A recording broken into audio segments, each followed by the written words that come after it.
Bonjour à tous. Je souhaite faire une petite intervention concernant deux sujets. Premièrement, je souhaite exprimer toute ma gratitude envers nos familles, nos frères et sœurs qui sont sur le terrain en Afrique, qui se battent plus que jamais en ce moment, au péril bien évidemment de leur vie, hein. Donc nos frères et sœurs du Burkina Faso, du Nigeria, du Togo, j'en passe, et bien évidemment nos familles qui sont donc au Mali, nos frères et sœurs, nos papas et nos mamans qui nous ont fait une très belle démonstration vendredi dernier. Sachez que nous ici à la diaspora, nous sommes tellement fiers de la mobilisation. Moi personnellement, je le suis en tout cas. Et je ressens vraiment une immense joie. Et je remercie également du coup notre président, le colonel Assimi Goïta, qui nous procure vraiment une joie, mais tellement, tellement immense, quoi. Et que jamais dans ma vie, en fait, je pense avoir ressenti une telle joie. Et croyez-moi qu'en ce moment, beaucoup d'entre nous, et moi personnellement, en fait, je n'ai qu'une seule envie, c'est d'être sur le terrain, aux côtés de vous, vous, nos frères, nos sœurs, afin de mener le combat à vos côtés pour défendre la terre de nos ancêtres et par la suite donc pour pouvoir réhabiliter et perpétuer notre culture qui est africaine afin de laisser une terre où il fait bon vivre à tous nos descendants. Bien évidemment, je suis bien consciente qu'il y a des pertes humaines, mais sachez que moi, personnellement, je suis prête au sacrifice suprême pour préserver la terre de nos ancêtres. Le deuxième point sur lequel je souhaitais revenir, c'était concernant du coup Gucci Zinzin, donc alias Gucci Béanzin, le pseudo panafricain qui maintenant fait la tournée des médias télé en Afrique, des médias en fait panafricains. Euh, Personnellement, j'ai beaucoup de doutes en fait concernant militantisme.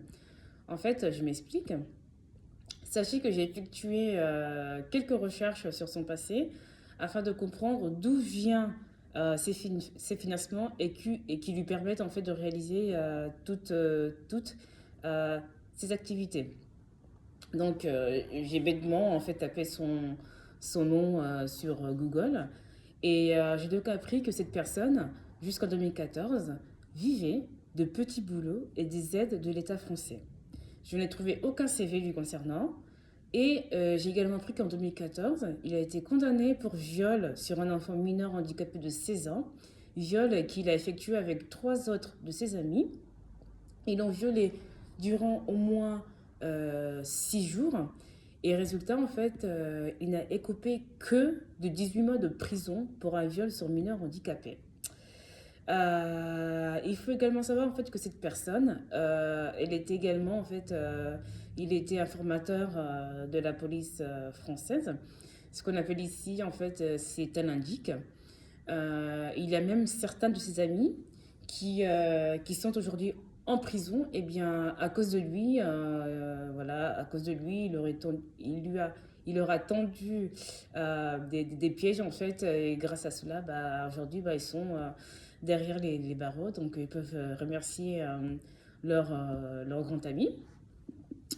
Et une fois donc, il avait purgé sa peine de 18 mois de prison, bizarrement, en fait, il a été invité dans tous les plateaux télé en France. Et sachez qu'en fait, que lors de ses interventions, il n'avait jamais été inquiété par les journalistes qui sont très au courant en fait de son passé, mais ils évitaient en fait de parler de son passé de criminel sexuel. Et aussi, vous n'êtes pas sans savoir que son association a été dissoute l'année dernière, il me semble, par le ministre de l'Intérieur. Et sachez qu'en France, qu'en fait, lorsqu'on crée une association, il faut l'enregistrer, en fait, on enregistre et ça apparaît donc lors de la validation sur le journal officiel. J'ai donc recherché en vain la LDNA dans le journal officiel et j'ai pas trouvé grand-chose en fait jusqu'à présent de la soi-disant création de cette association. Donc, conclusion, je me suis aperçue que l'association, je me pensais en fait que l'association LDNA n'a jamais existé. Ce qui m'a amené en fait à me poser la question sur l'application du ministre de l'Intérieur. Et je me demande en fait comment déjà un ministre peut dissoudre une association qui n'a juridiquement jamais existé. C'est pas comme si c'est pas comme s'il y avait il n'y avait pas d'autres problèmes en France que le ministre en fait devrait enfin, s'occuper. Donc tout ceci en fait me semble vraiment comme étant en fait orchestré pour un but bien précis.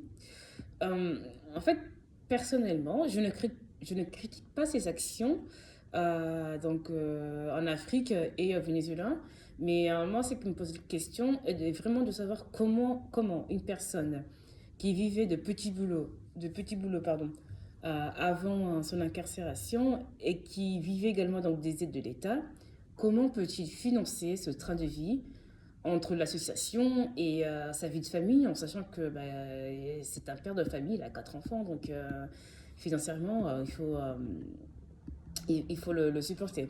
Donc moi, je me pose vraiment la question, avec quel argent, comment est-ce possible qu'il puisse financer voilà, tout cela, alors, tout en sachant qu'il a quand même fait un détour en prison quand même pendant un bout de temps.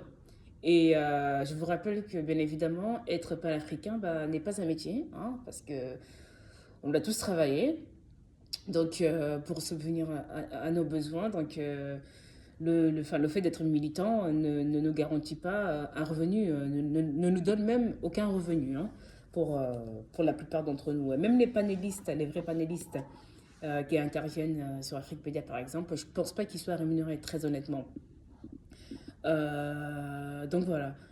Donc, je ne sais pas. Donc, parce qu'ici, parce que lui, en fait, il faut savoir que tous les 4 matins, il est dans un nouveau pays. Je ne sais pas comment il fait. Très honnêtement, moi aussi, j'aimerais être tous les 4 matins dans un pays. Mais en fait, il faut déjà du temps, beaucoup de temps. Donc, il faut que tu demandes la permission à ton employeur de t'absenter. Et bien évidemment, ça demande également des moyens financiers. Donc très honnêtement, pour tous ceux qui sont en contact avec lui en Afrique, je vous conseille vivement de couper les ponts, de changer de puce, parce qu'il y a certains de nos frères et sœurs en Afrique qui se sont fait arrêter et enfermés, hein, conduits en prison à cause de lui, hein, parce que lui, vous l'aurez remarqué, il a souvent tendance à demander les numéros de téléphone à tout le monde, donc on ne sait pas ce qu'il en fait de ce numéro. Il se pourrait très bien qu'il le transmette auprès de la DGSE, les services secrets français. Donc mes frères et sœurs qui sont sur le continent, je vous conseille vraiment, vraiment de ne jamais accepter une quelconque personne qui vient de la diaspora, vous donner tel ou tel conseil, vous distribuer de l'argent, j'en sais rien. Demandez à ce Ego Tubianzin son CV et demandez-lui d'où vient l'argent et qui le finance. Donc même moi, en fait, là qui vous parle, je ne vous demande pas de me croire. Je vous conseille vraiment d'aller sur Google, écrire son nom, Ego Bianzin ou Sylvain Afoua, peu importe. Et là, vous allez tomber en fait sur tous les articles lui concernant, qui évoquent donc ce passé de criminel, prédateur sexuel sur enfants mineurs. Allez, la lutte continue.